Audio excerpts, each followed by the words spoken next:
Hey guys, what's up? It's Eidolon here, and TennoCon 2017 ended a few days ago, and oh my god, DE somehow managed to put on a better show than all the companies that were at E3 this year, and I'm just sitting here like, what? Like, I don't know. It was an insane show put on by DE, and I'm actually like, whenever I was watching it, my mouth was sitting there hanging wide open, almost to the point crying tears of joy because the developers have come this far. And not only do I think this is going to be a big leap for Warframe, I also think this is just going to be like a big leap for the gaming industry in general, because for a free-to-play publisher to show up like a lot of AAA titles with this form or this scale of content that they're releasing, it's kind of mind-blowing to me, and it's really DE kind of setting the standard here. Might be out of place saying that, but, it's insane to see this from a free-to-play publisher is all that I'm trying to say about this. But without further ado, we're going to be talking about the Plains of Eidolon in today's video, and I hope you guys enjoy it. So if you guys are in the dark and have no idea as to what the Plains of Eidolon is, it's Warframe's take on open world, which is something that a lot of players have been asking for a long time. This open world environment is a sentient graveyard based on Earth that the Grineer roam at day and the sentient remains roam at night. The Plains is the home of a colony known as the Ostrons, who you will be carrying out missions for. As we can see within the trailer, we land at their stronghold and we are able to walk around speaking to their NPCs, picking up quests and purchasing items. Once the player in the trailer had collected his quests, he was then let loose into the Plains themselves, along with one other player. This is the free roam environment, and it's said by DE Steve that if there's something in this environment that you can see, you can go to it. The scale of the environment, as far as we know, is 3 times squared, which for Warframe is pretty large scale, and it looks amazing. Just by taking a look at this environment, you can tell that a shit ton of work must have been put into this by the developers. I believe DE Steve said on the stage that it took them around 6 months to get the demo working for TennoCon, and on top of that, I'm pretty sure the release date is actually coming pretty soon as well, because I was reading an article by MMORPG.com, and it actually says at the bottom that the update is set for late summer of 2017, so that is super soon. However, I don't want to get anyone's expectations up because we all know how long it took them to actually release the War Within whenever TennoCon was announced. Like whenever they announced War Within at TennoCon, it took them a long time. It was released then in December, so I'm prepared for a wait up until December before we get this. But man, I mean, I would not blame them if they delayed this to make this as perfect as possible, because it's clear to me that, they must have had the top developers really buckle down and put as much work into this environment as possible, especially considering how optimized Warframe is, and, just the sheer amount of passion that you get coming from someone like DE Steve's Twitter. He's actually been releasing a lot of information on his Twitter in regards to, the release date, future expansion, all the different technical sides of things, like the reflection in the water, the rendering effects, different things like that. They're just showing little snippets of the environment. So again, I'll leave DE Steve's Twitter down there, and I'll leave the link to the article in the description as well, so you guys can go ahead and take a look.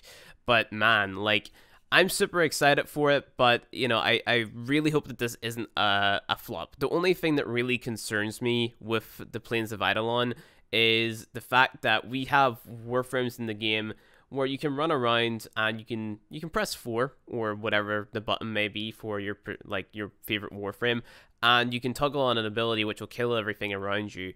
Hopefully that doesn't have that big of an impact on the enemies there, because I kind of want the enemies to be of a higher level. I want the Grineer trips that you see wandering around, or the sentient enemies that come out at night.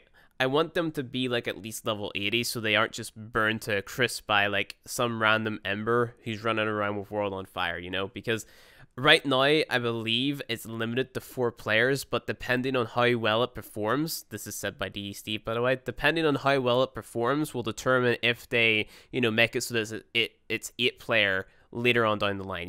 If this was 8 player, and then if you take a look at the massive boss that they showed at the end of the trailer, you would kind of assume, hey, that's going to be a raid boss, or hey, this might have something to do with like a raid or something being added into the game, because it looks insanely large, like insanely large scale, and you're like, oh my god, this looks actually pretty insane. And on top of that, you can get in your Arcwing and fly around as well, so, you know, the possibilities in this environment are endless, at least in my opinion. So I think it's going to be great, and hopefully it is great.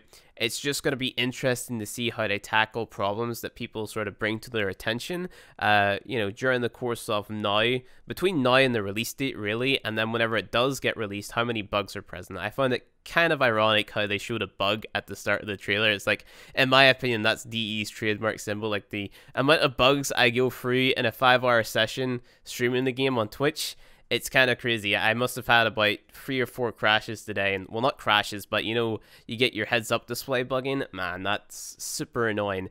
But I'm super excited for it, and I want to hear what you guys have to think about it. So leave your thoughts and opinions down in the comment section below in regards to it. What do you want to see come out of this? How many quests do you want to see? Like, how much interaction do you want between you and the colonists, or the Ostrons, as I should call them? You know, how many different landscapes do you want to see in here? How many different outposts? How many different enemy variations? Which they are bringing 2 new enemy types, which is going to be interesting to see if they only roam around during nighttime, because they're 2 special Grineer units, which I might pop up on screen now. But yeah, they look deadly as hell, and it looks so cool. I think that the art direction that this is going down is super cool as well, because, I don't know, I just feel like this is a very well flushed out update. A lot of effort went into it, and obviously they're trying for a different theme. They're trying something new, and I fully support them in this change, I guess you could say. Like, I really want them to be successful with this, because I've said it myself, I feel like it would be a lot better if the game had like a central hub. All the information was there. You could speak to other players around you. Someone could help you out. You just went to this guy for the quest. You could see your rewards. Just making the UI a little bit more clear, and giving the player a more clear indication of where they're supposed to be going, what they're supposed to be doing, is super cool. And I feel like the Plains of Eidolon is kind of a step in the right direction with that there, because of how, I guess, player friendly it seems to be, just from watching the trailer, like how open it is and how you kind of have the freedom to just play the game. That's something that really interests me, because right now it feels like you're kind of like a rat in a cage, right? You're plopped into your ship, you jump into the mission, you do this thing, you might not know what you're doing, but you get it done, and then it's done, and then you move on to the next thing. You keep on going, then you burn yourself out.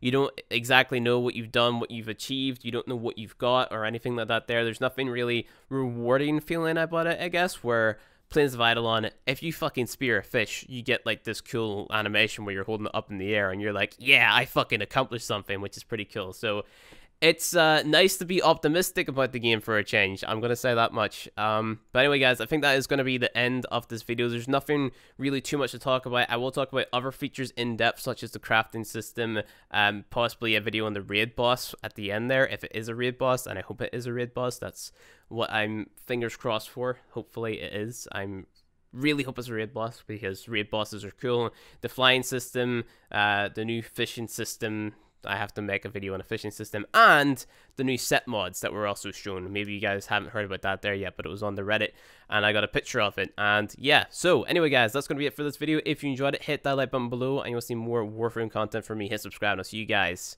in the next video.